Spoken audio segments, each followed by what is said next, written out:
about 4 years ago. We went to Dimpers one day show in Adelaide, and we liked it so much that my wife actually went to the ultimate, to the boot camp, the 3-day boot camp, and I didn't go because I thought, expensive. Wow, what a mistake that was. Early this year, we went to a 1-day camp of hers, and we really started to take note of what she was saying, Anyway, it was incredible, and if we realised then, if we followed her, if we did what she said, we're gonna really get ahead. And then we just happened along a property. I was away to a job, and here was this sign outside of this property, big white sign at the front, and it looked like it had blocks on it. So we stopped and had a look at it, and I said to my wife, I said, no, this is if this is going to make money, it would be sold already. Anyway, that was all right. We contemplated on it. We went back and had a look at it. We did the figures, and it just didn't add up.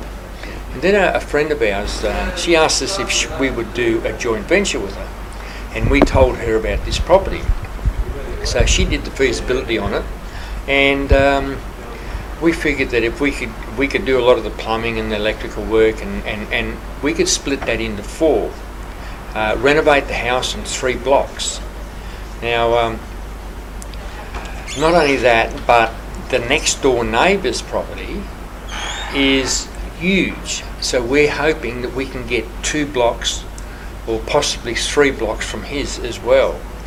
So after the feasibility's done, and will be a nice little profit in this for the both of us, and we're really happy with it. It should only be a 6-month turnover.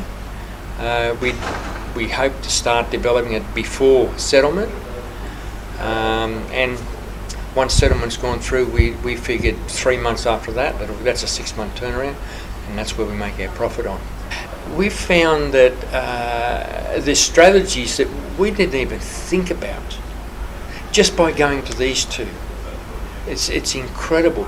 Now, we've got property in Adelaide. We're going to do a due occupancy. We're going to build a due occupancy down there. That's going to be a really good cash flow, that is. Positive cash flow. But now we're thinking about coming up to Queensland to do regional areas, regional chunk deals. Now, we just learnt these strategies from 2 weeks ago, and especially today. It was incredible. This weekend has been phenomenal to myself and my wife, Leah. I just like, I got grandchildren, and I just say to them, look, I will show you how to one day go to your boss and say, I can't afford to work for you anymore. And our daughter is 20, and we're doing a JV with her. Now, we'd never thought about this before, but we bought a property just out of the road, out of town a little bit. We split it. The intention was to sell the land, pay down the property, or vice versa. We couldn't sell the land, so then we came up with this idea that what we'll do is we'll sell the land to our daughter, right? For a small amount, and then she borrowed the money because we didn't have the borrowing power, and we didn't have the serviceability, and now the house is being built. We move into that in December. So at the moment we don't have a PPR.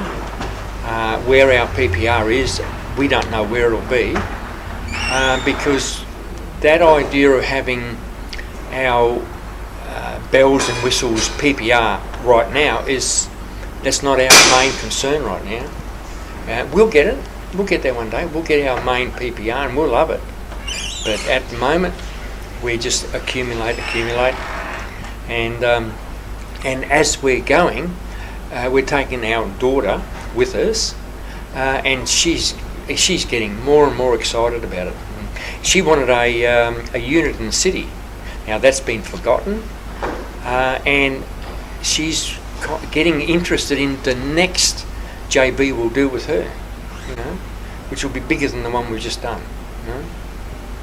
And our equity is just growing so much. It's astronomical how quickly it's starting to grow, and it's going faster and faster. It's getting faster and faster, and we've been doing it 6 years. Give it a go. Just try it. Don't let the fear go. It held me back for many, many years, the fear factor. I mean, I remember once in Kalgoorlie back in the 70s, I thought about borrowing $8,000 and buying 100 ounces of gold at $80 an ounce. The fear factor came in, what if? 3 years later, gold peaked at $1,200 an ounce. That says it all. So many people were held back by fear. If the worst case scenario does happen, then you've got buffers to get you through that. Put them in place. Do feasibility studies. When we did the feasibility study on Castle Street, it was surprising how a deal that looked a maybe became a definite when we did the feasibility study. And Dimper's got a great one. She's got a good one. Yeah.